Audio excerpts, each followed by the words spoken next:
Hey there, everybody. Welcome to my channel. Thanks for clicking on the video. If you haven't been here before and you enjoy it, I hope that you'll subscribe and like and do all the fun things. And if you have been here before and you're subscribed and you like it, maybe share with your friends. That'd be cool. Today I wanted to get into 90 Day Fiancé the Other Way, Season 5, Episode 3, Say Yes to the Mess. And this episode definitely frustrated me as far as like bringing out feelings in me about these people and what was going on. So I'm gonna go ahead and start off with like the least interesting to me, and that was Kimberly and TJ. Kim, her dad, and her stepmom are headed to TJ's house. She's asking Kim like what to do. Do they take off their shoes before they go in? Stuff like that. Like, why are you asking Kim? She doesn't know the rules. And even if she did, she doesn't follow them. But she tells them, yeah, they take their shoes off. They do their hands like this. And say Namaste, Jai Shri Krishna. And I'm like, dang, they should have practiced because that's hard. I'm sure I butchered it myself. And Kim tells us, her and TJ patched things up after he almost dumped her right there in the hotel. And now their parents are going to meet. And they're like, can we see the new apartment? And she's like, yeah, you could see it. There's doors on the bathroom now. So yay for that. She says that the wedding's tomorrow, so she hopes that there isn't any issues, because she's ready to put the drama behind her. Somehow I don't believe her. I feel like she feels that she's in trouble right now, so she has to be on her best behavior. Before they get there, TJ takes Yash aside and he tells her, Kim's family is there, and he just wants him to forget everything that happened and to start from zero. He's like, the wedding starts tomorrow, and Yash just wants to make a healthy relationship with Kim again. So, good luck, because that's going to be hard. I feel they're both stubborn. He says he's going to try to forget the things that happened.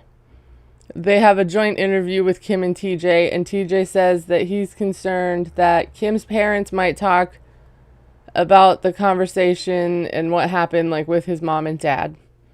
He doesn't want heated conversations because, there's a lot going on for the wedding.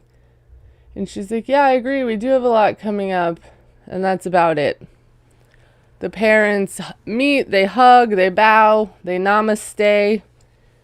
They meet Yash and they all sit. And TJ's like, now that we're all sitting and we're comfortable, let's go upstairs and see the apartment. And exactly what I tried to make for her. Kim is a lot nicer showing her parents the apartment than like she was reacting to it for the first time with TJ. And I think that's because she's trying to like sell her parents on it. Like, look, it's not that bad. It's not as terrible as I was saying. And she gets to show off the new bathroom doors. And I'm wondering, like, why is there a table of empty water and pop bottles? And then the counter looks like there's a buffet of chips or something laid out. I don't know what that's about. But, the parents seem to like the apartment. And the stepmom says she's feeling very welcome there. But it's been hard because she knows Kim has turmoil in the family. So then they get to sit back down with the family. TJ's mom is happy to meet them in person. And, they're happy too. But Papa Bear over there is like,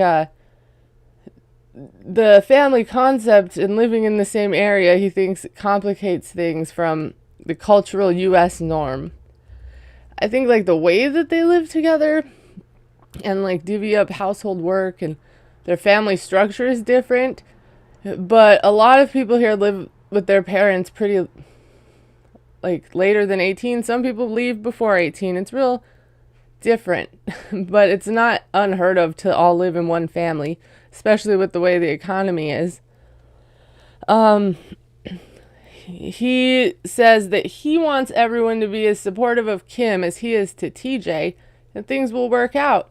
And I'm like, well, you met TJ 1.5 times. Like, how are you so supportive?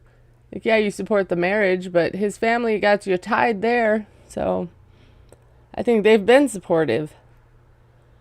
TJ tells his mom that he said there will be problems if the cultures are different. So he simplified it, I guess. The mom says cultures are different, but people are all the same. They all feel happiness and sadness. And I'm just thinking, like, TJ is the worst translator. Kim's stepmom asked how they feel about Kim moving in the house.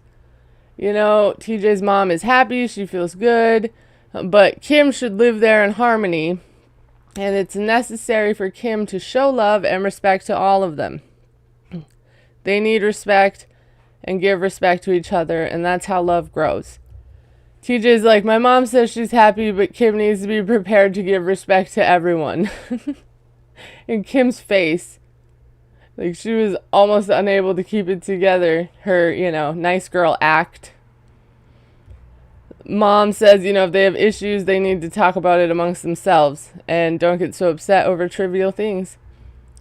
TJ tells Kim, if she has trivial issues, resolve it or talk about it, and then it's done. Kim's parents agree. TJ's mom says Kim's parents are really nice. She can tell that they're good people who can make their daughter understand and live the proper way. Like, okay, just because you think it's proper doesn't mean it's proper. But let's say that's the proper way to live. He hasn't been able to teach her that yet. She's like her own person. She's stubborn. She doesn't listen to nobody. Her dad is like, your commitment to work with her is going to help you out. But Yash, are you committed to working through things if they come up? Yash is like, look, I have no grudges with her right now, but things will happen again in the future, but it shouldn't tarnish our relationship. So he's saying, like, they're going to have disagreements and hiccups and misunderstandings, but that shouldn't mean that they just, like, are done with each other. But Kim isn't buying it. She thinks he's putting up a show for the families. Also, like, her face the whole time is like she's smelling rotted fish or something. Like, I don't know. And she doesn't think that Yash has changed at all. And that's a coincidence because I don't think she has. She isn't saying much because she doesn't know what to say to him. And she just feels like this is more of a temporary truce than a solution. It's like, well, obviously you guys are going to be battling again. But, everyone's being happy for the wedding, which I'm still excited to see. But this isn't going to end well. Not for anybody. But that was all for them this week. They had like a short amount of time. All right. So moving on, I want to talk about Brandon and Mary. It's been 2 weeks since they found out that she's pregnant. Even though, they were trying to have a baby, he still has all this anxiety about how he's going to take care of a kid, what kind of dad he'll be. So these days he's just waking up and having breakfast, trying to clear his head by relaxing on the phone and playing games. Like, oh, hell no. You guys, this made me so mad. You know why it made me so mad? I told you this episode gave me lots of feelings. And the first time my kid's dad and I broke up and I just had my son. And his dad was supposed to, like, take him on certain days or come and help me or come and do things. And I would get a hold of him in the morning. And, like, I had a full-time job. I had my son all the time. I did the daycare. When my son would go see his dad, I would bring the diapers, the food, the clothes. And he would be there for like 2 hours max. And I would call him or text him or whatever. And he would say, well, I just woke up and, I need to relax and I got to do all this stuff. And then like 4 hours later, he was done relaxing.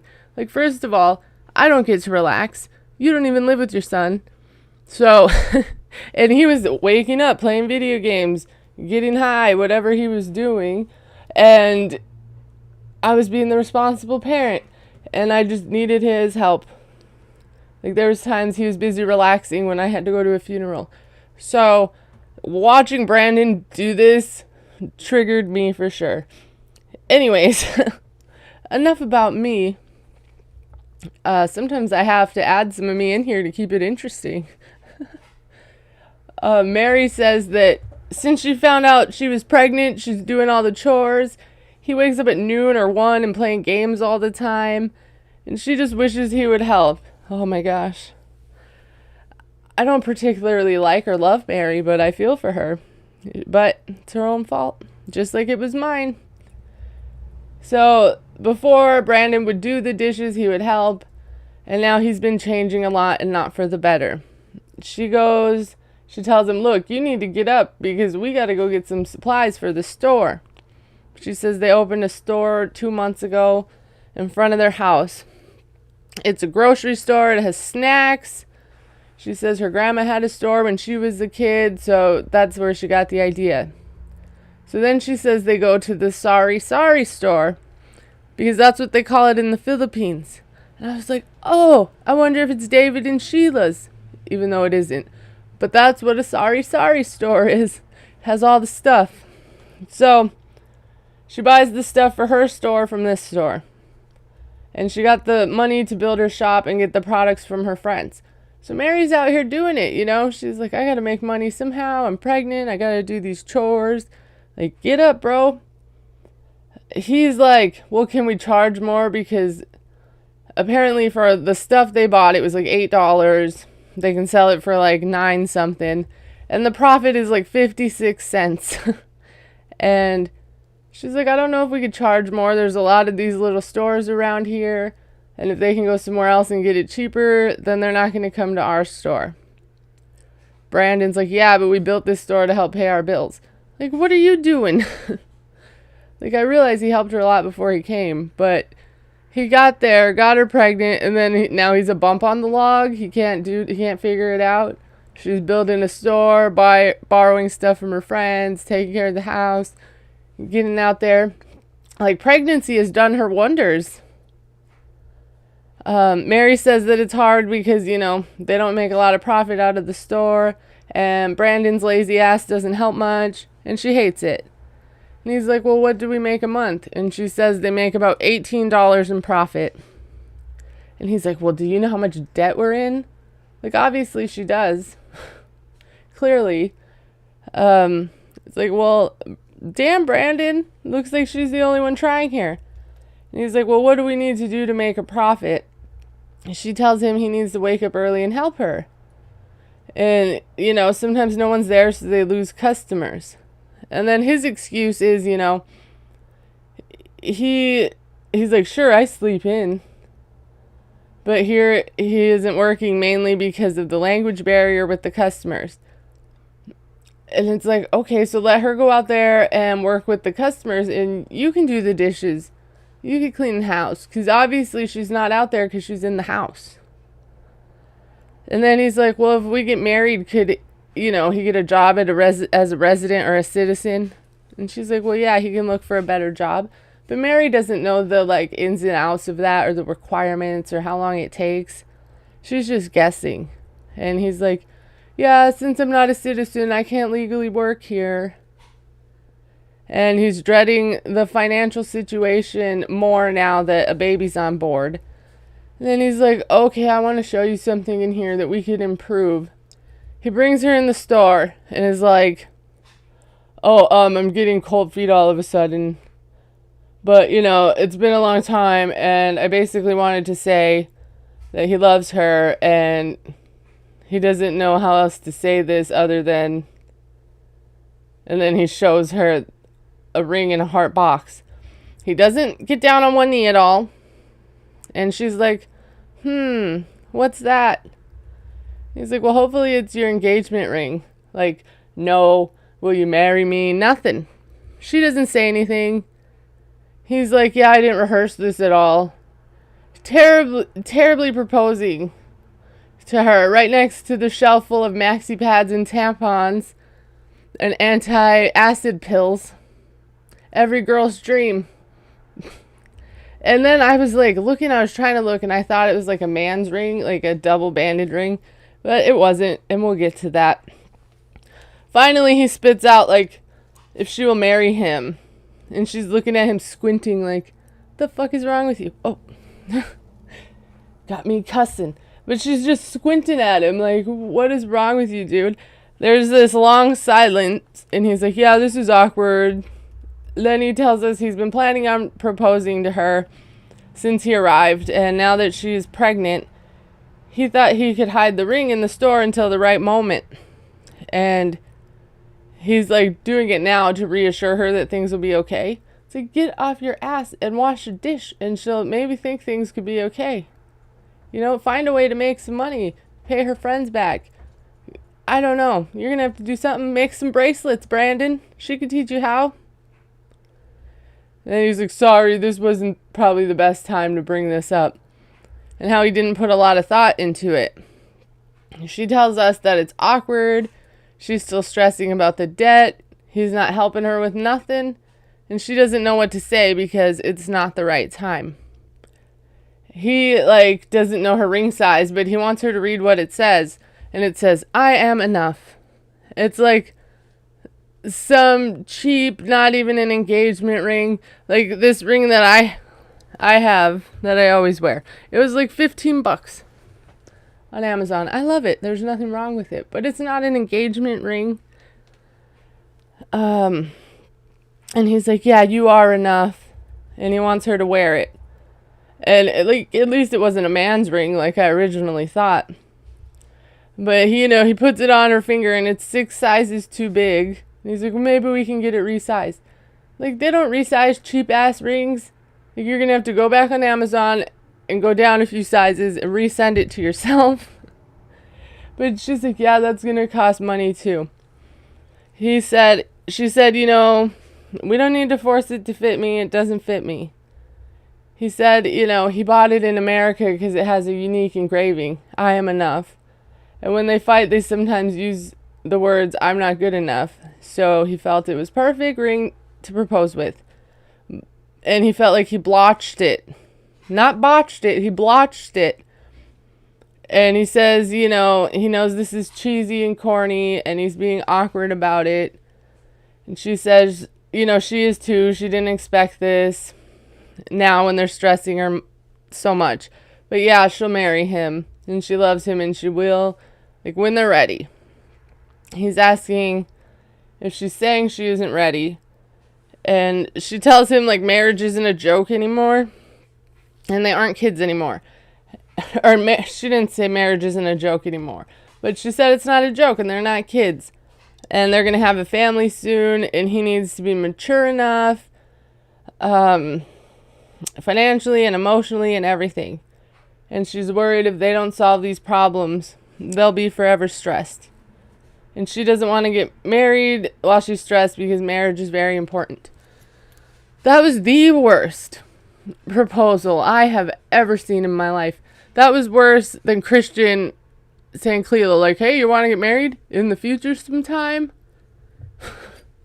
This was horrible. It was terrible. He never saw a movie where someone proposed, nothing. And then it had me reflecting on the 2 times that I got engaged. They were both to my kid's dad. So what happened was we were together 3 years, and I ended up breaking my ankle and 2 of my toes.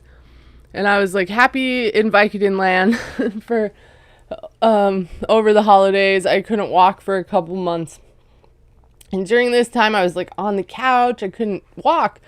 So I had crazy hair. My hair would get just knotted. And we had my whole family over for Christmas Eve.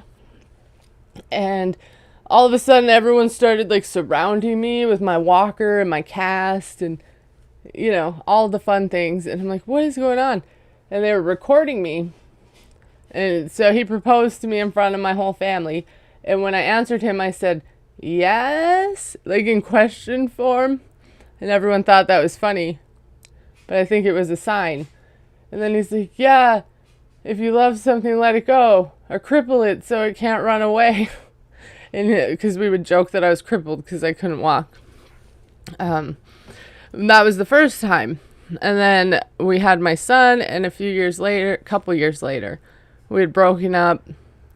And then I ended up pregnant with my twins during our breakup because it wasn't a real breakup, apparently. And we had went to a funeral for his foster dad who had passed away from cancer. And when we were there, his foster mom's like, when are you guys getting married? And I'm like, like whenever he asked me again properly. And at this point, I was pregnant with the twins. So our plan was to get married. And she like insisted that he proposed to me right there in the middle of this funeral after thing, like where everyone sits and eats and chats. And she's like, oh, he really would have wanted it, and this would make him so happy, and you have to do it. So this woman peer pressured him into proposing to me in the middle of this funeral. And she's like, everybody pay attention. And she had everyone like look at us, and he didn't have my ring because I still had the old engagement ring. He didn't have nothing. So she gives him her ring, and he gets down on his knee, at least. Like, he did that both times. He knew the drill.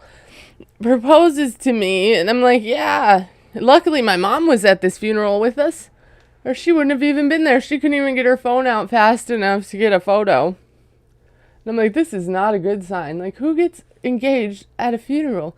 Like, it felt so weird.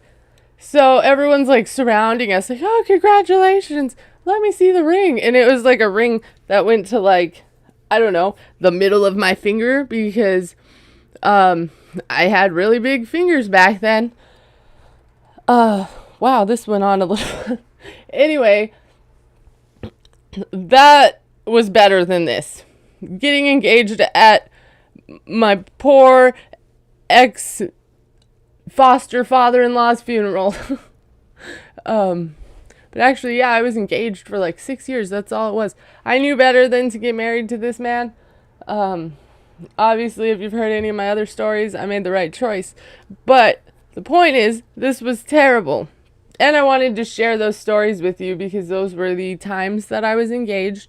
And I would like to hear about how, like, your guys' proposals went. Were they better than this?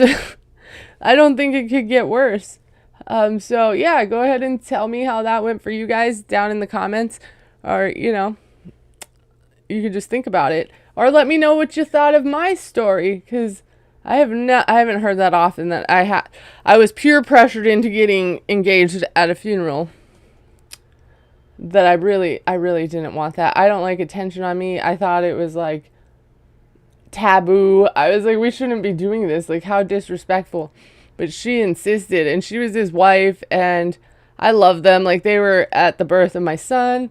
They were, like, great people to me, always. So I knew he would have liked it. He loved me. But still. Anyway, moving on. Also, I forgot to mention, if you don't like spoilers, just skip ahead like 10 seconds. I don't know. But I read on several when I Google searched this, it was a bunch of articles that Brandon and Mary are expecting their second baby. So, yay for that. I forgot to mention that at the end of my little rant there. So, all right, moving on. Let's talk about Holly and Wayne. It's 3 hours till the wedding. Wayne, he's super excited. He's been waiting for this moment all of his life. It's raining out. I've heard that means good luck and fertility, so cool. I think people just say that so you feel better that it rained on your wedding. But he's on his way to check the venue. Holly, her mom, and her sister are all together getting ready. And she says she has high expectations for this day. Especially since she's a Jehovah's Witness. They don't celebrate a lot. So weddings are one of the only things they get to celebrate. I know they don't do holidays, birthdays, stuff like that. So all of a sudden, she's in the bathroom crying. All she wanted was her eyelashes done and sleep, and she didn't get either of those things. And she left her lash glue at home. And she tells us that she couldn't sleep the night before because she was so anxious. And then she overslept for her lash appointment. So I'm like, which was it? You couldn't sleep or you slept too much? Ha! She says that she feels all women have something that makes them feel like a superstar and ready to take on the world. And that's her lashes. And they're the only thing that makes her feel pretty, and she was hoping to feel pretty that day. She's bawling. They're trying to tell her it's going to be okay. And then we get to 1 hour before the wedding. Wayne is walking in with his parents. He says, him and his dad have always had a solid relationship. And they've been together through thick and thin. I'm like, yes, as it should be. So it's important for him to be there with him. And besides Holly, his dad's the closest person to him. He's feeling anxious arriving there, hoping like it's all done. And what Holly expected? It looks beautiful to me. I love black and white. Black and white's my favorite. I have this joke because on the new Wednesday show on Netflix, she's like, I always wear black and white. So that's what I say now. So seeing that, I was like, oh my God, it's perfect. And, he thinks it's beautiful and romantic and perfect too. He chose everything, and he's just hoping that she's going to like this. And he wants to make it really special for her. Meanwhile, they're back at the room. They're prepping rhinestones. They need tweezers. Holly goes to get them. She manhandles the door. And then they're trying to fix the door. Then they forget the door and the tweezers. And Rose suggests they start makeup, because they need... The mom's like, we need to be there by 3. Also, what were those heatless curler wraps in her hair? I think her mom had like one. She got the extra one. So that was cool. I didn't really like her hair. I can't believe I'm saying that, but she needs some help. And the fact that she's a hairdresser, like, you can have hair that long and still have it look decent, manageable. And like, you couldn't curl your hair, you just flop those things in there and hope for the best. But yeah, the mom's like, you need to be there by 3. And I think this is why she gets treated like a child, because she literally like cannot function, it seems. She says she's on an emotional roller coaster. With her first wedding, she knew in her heart it wasn't right. The second one, she also felt that it wasn't right, and she was so nervous she drank, and then she was so drunk her dad had to hold her up and walk her down the aisle. Why? Why would you hold your drunk daughter up and escort her down the aisle to get married? Like, maybe this is just me and this is just my opinion, but you shouldn't be allowed to get drunk and then get married. Like, you should have to be sober to get married. Like, it's a big decision. Like, you can't be drunk and go get a tattoo, usually. They don't want, if it's a good place. You can't be drunk and, like, sign contracts, I'm sure, or you're not of sound mind and body. So why can you get married? And why would your dad drag you down there drunk? And it's probably because they're sick of taking care of her and working with her time management. Ugh. I told you this episode, it just got to me. She said she thought this would be different because she knows Wayne is the right person for her, but nothing's going right. Her mom, she gets some glue for the rhinestones, and she puts them on the wrong spot and on the dress. And Holly, like, jumps out of her skin and seat and everything. And she's like, oh my God, not there. That's the wrong spot. There's glue on the fabric. And the mom, like, wipes it off. It's pretty easy to wipe off. And I'm like, at this point, why are we, like, F the rhinestones? Why are we putting rhinestones on right now? And what the hell have Holly and her mom been doing sitting there in South Africa all this time before the wedding? She's not allowed to leave the house. She can't go jog at night. The mom's terrified to go anywhere. They couldn't have rhinestoned this up, taken a half hour one day. Like, what were they doing? She's so worried about her wedding. She didn't do nothing. Not one thing. She was able to go and call and make an appointment to look at houses. She managed that just fine, but she couldn't help with her wedding. Whew, deep breaths. Okay, so She had this perfect fairy tale wedding vision, Cinderella-ish. And I'm like, well, you should have been more involved and doing more while you had the time. I don't want to hear it. She feels like everything's falling apart, and she's wondering if this is fate just trying to tell her something. And she wants to run away. But they're ready to go. Wayne calls. The sister goes to answer. And Holly dips right into the bathroom real quick. Tells her mom she isn't mentally ready.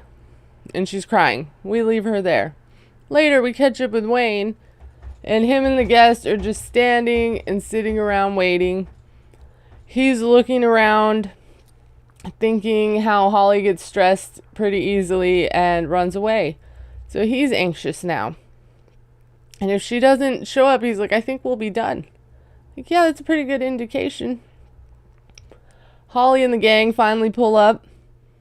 And she says, despite all the things that didn't go right, she wants to make the best of it. He's put in this effort to make it nice, and he picked a majestic venue.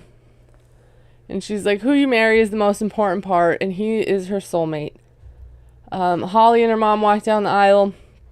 Wayne's relieved. He doesn't feel like a moron in front of everyone with no bride showing up.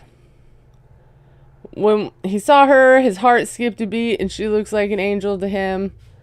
Mama's crying. I don't think Wayne cried, but I'm not sure he's a crying man in front of people, which is fine. I don't know why everyone's like, if my husband doesn't cry when he sees me. Like, I mean, at least he's marrying you, right? So they have the ceremony. It seems short and sweet. They're married. They seal it with a long kiss. Wasn't long enough for Wayne. Everyone is cheering and throwing black petals.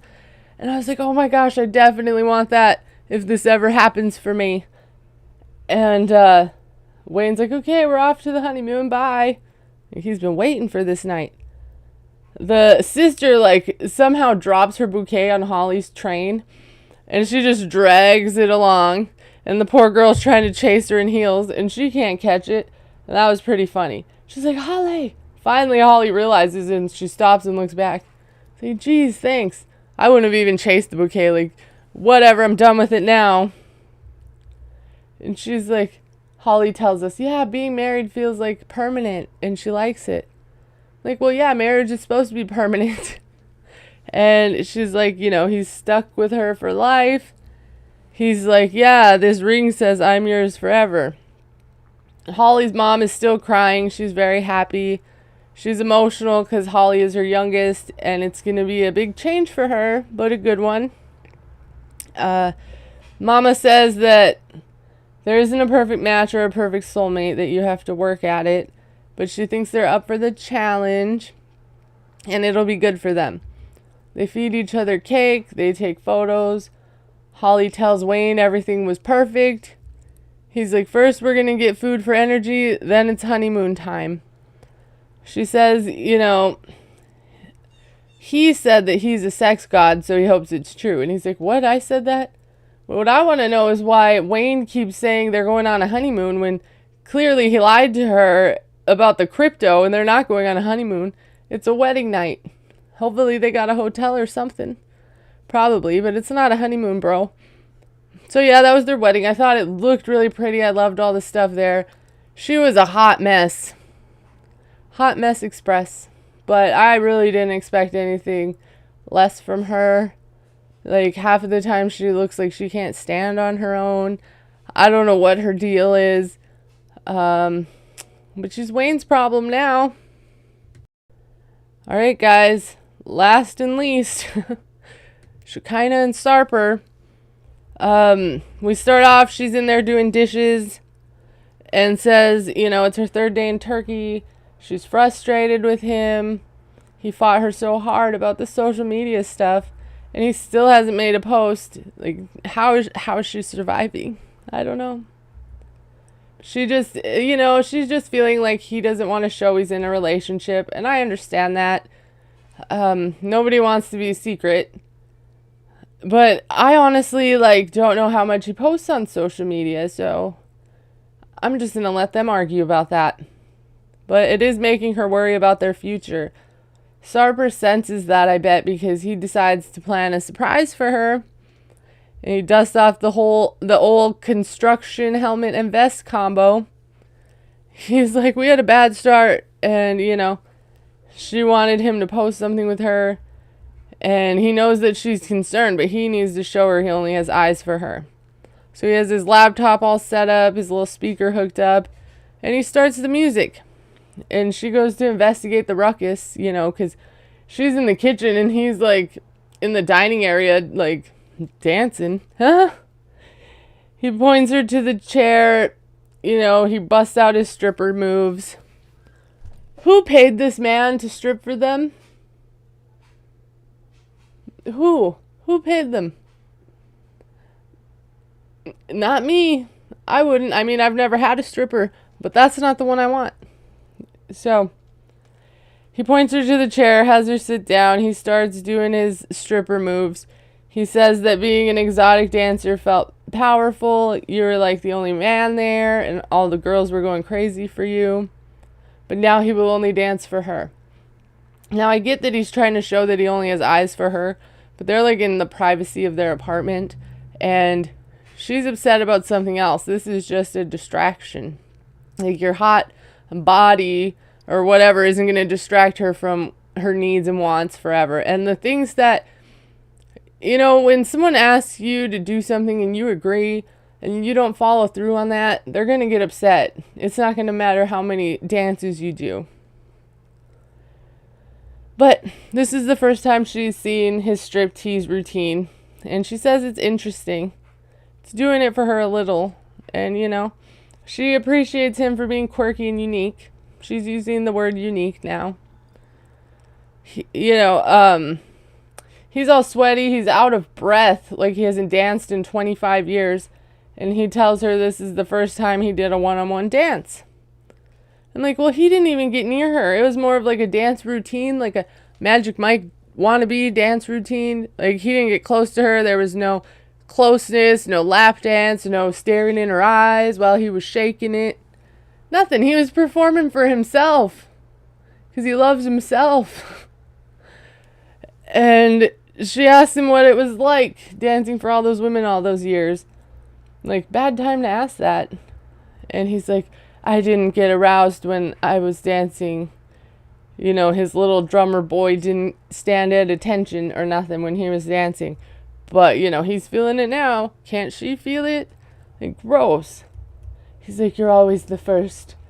Like, no, she's not. And, she should believe how much he loves her. First of all, do any of us believe that he never, got excited dancing for these women when he slept with 2,500, according to him? And a lot of them were from these bachelorette parties, because if they were good looking, he would do it. But he never got aroused dancing. It just made him feel powerful, like a big man. Like, shut up. Anyway, he scoops her up, brings her to the kitchen to finish the work in the kitchen. And by work, he means himself. And it's really gross. And I never needed to see that because, ugh. Ugh. Anyway, next time we see them, they're at Sarper's gym. And she's like, he's training a client today. And she's going with him because they both love to work out. And she wants to see his training style. And basically, she wants everyone at his gym to know that she's with him. He's got a girlfriend. She has ulterior motives behind everything she does.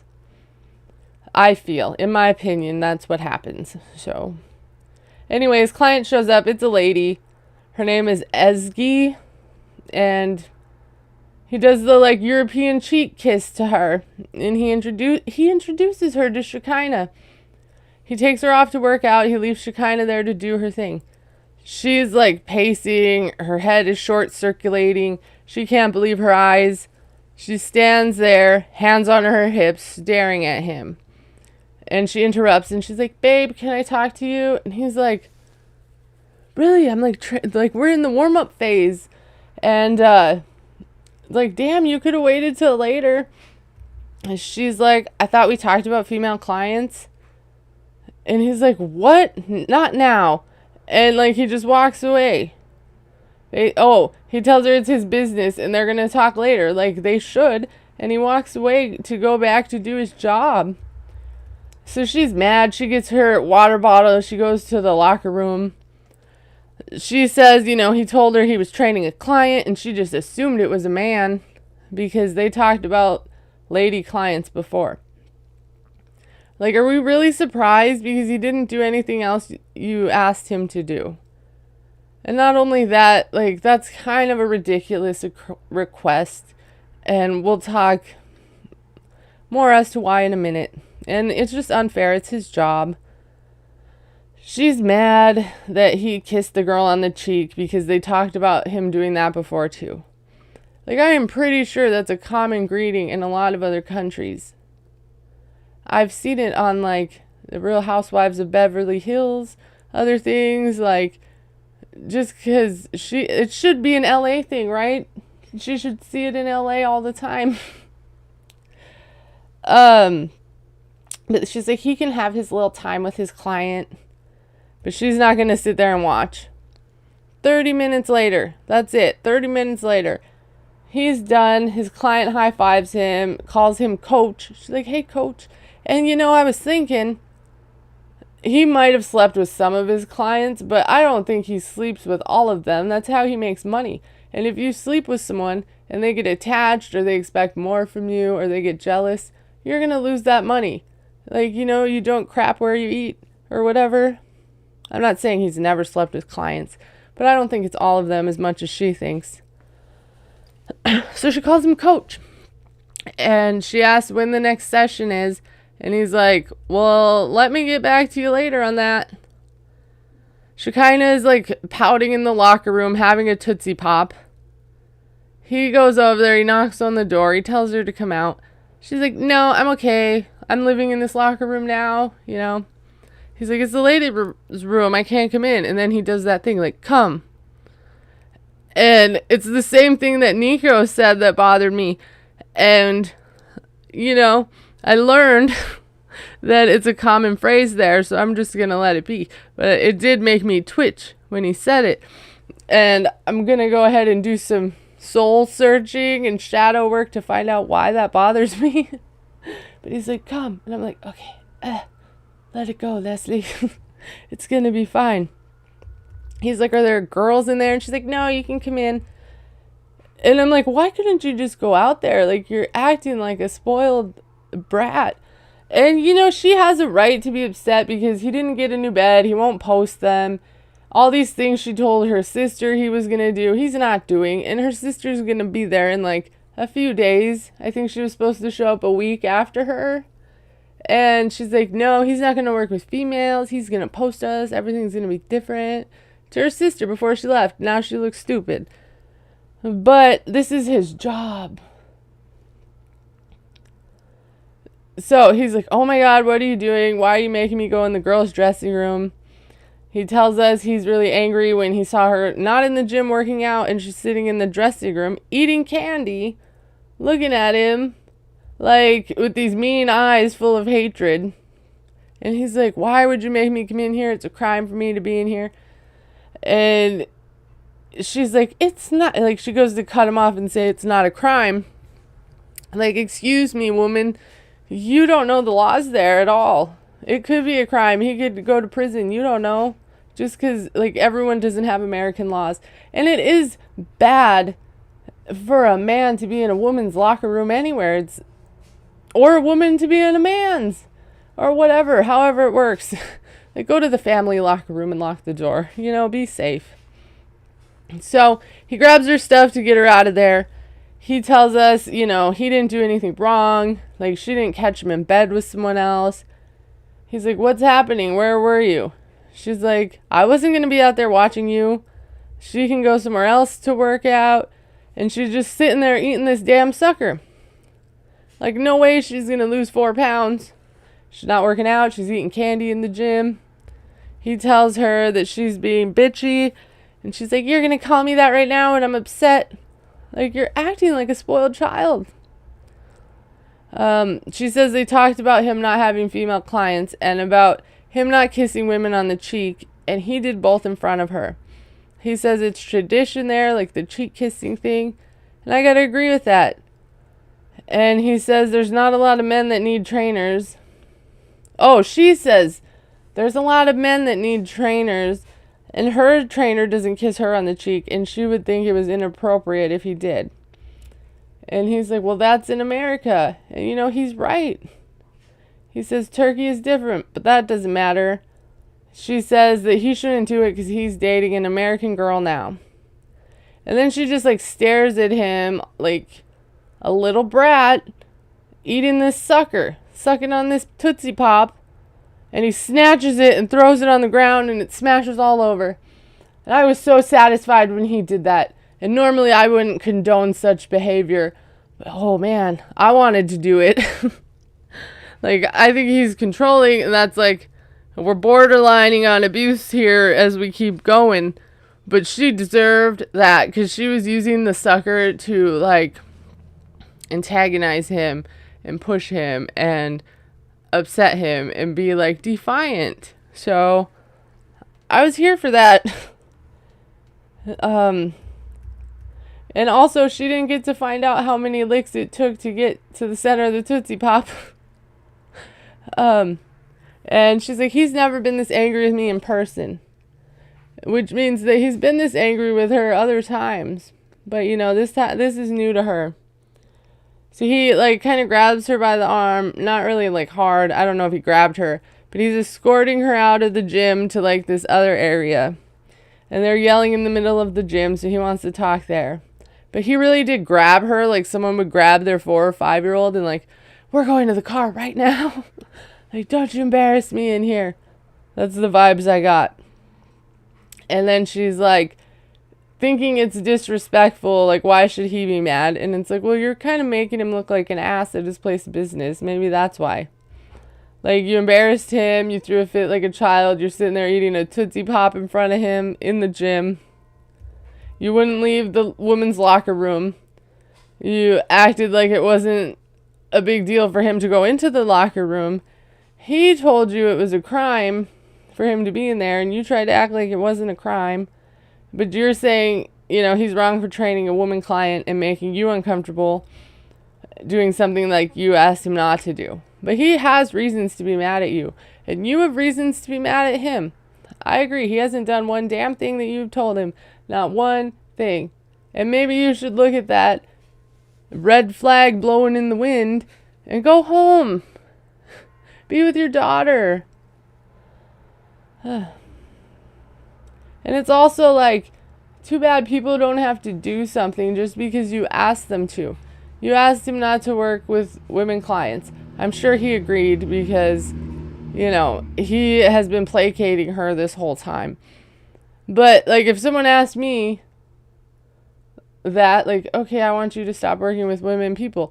Okay, I could take that under advisement. You know, I don't have to do it just because someone said that to me.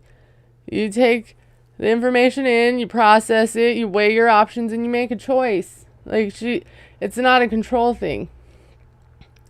Like, just because she asked him not to do something doesn't mean it's law that he doesn't have to do it. Like, we have free will for a reason. He's like, look, you said you wanted to work out, so I took you to the gym. And she's like, you left me to train some girl. Like, you knew he had a client. You knew he was going to train someone. You wanted to go to spy on him. So you're like, I want to work out. Of course he's going to encourage that because he wants you to lose 4 pounds, which is also ridiculous. But you only went to spy on him. And he's like, look, 90% of my clients are women. You know, men in Turkey don't want personal training as much. She's like, this is shocking news to her because she didn't know most of his clients were women. She doesn't know what to do. It makes her uncomfortable because of his past. And he does brag about his past constantly and brings it up constantly. And when he's telling her things like, see, you're the first one for this, and this is the first time for that, it doesn't make her feel special. Like, for me, it would make me feel like they were immature and lacking in life experience. But it's also like you're bringing up the hundreds and thousands of women before me that you didn't do this for and making me think about that. He tells her, you know, he has to do something to make money. This is his job. And, he needs to afford a new bed, so he's going to have to keep doing this. I think they're both wrong, honestly. I just didn't like her behavior there in public. It was so immature. She's a mother. Her daughter's going to see this, and that's not how you act. It really isn't, not in public. And she wasn't being, outrageous, but, he had to escort her out like a toddler. That's pretty messed up. So I can't wait till her sister gets there. Even though, I really don't care about these two.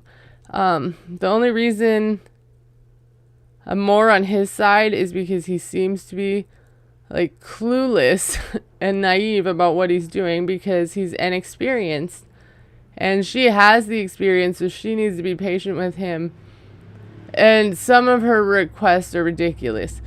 But, I don't think you could say never work with a woman client again. Because he's right.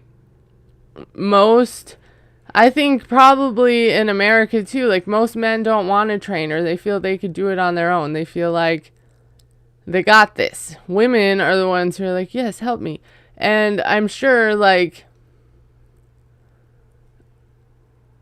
she probably knows that. She's just playing dumb. And I think it is wrong that if they talked about it, and he agreed to not work with women clients, that's where he messed up. He should have said, well, there goes 90% of my business.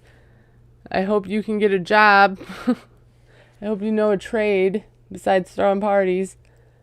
Anyway, I hope you guys enjoyed this. Like I said, this episode got me fired up. I couldn't believe what I was watching at some point. That terrible proposal, the bride who can't even function. This mess of Shekinah and Sarper. I'm watching two plastic toddlers fight. And then Kimberly. She is faking it till she makes it, and she's going to pay for that. So, anyway, I hope you guys enjoyed this. I'll quit rambling. I hope everyone has a good day and night and midday. And, take some deep breaths. Have a good snacky. There's a new Gordon Ramsay Kitchen Nightmares. There's 2 episodes now on Hulu. So I've been watching that. So maybe you should. That would be fun. I hope you guys have a good night. Bye.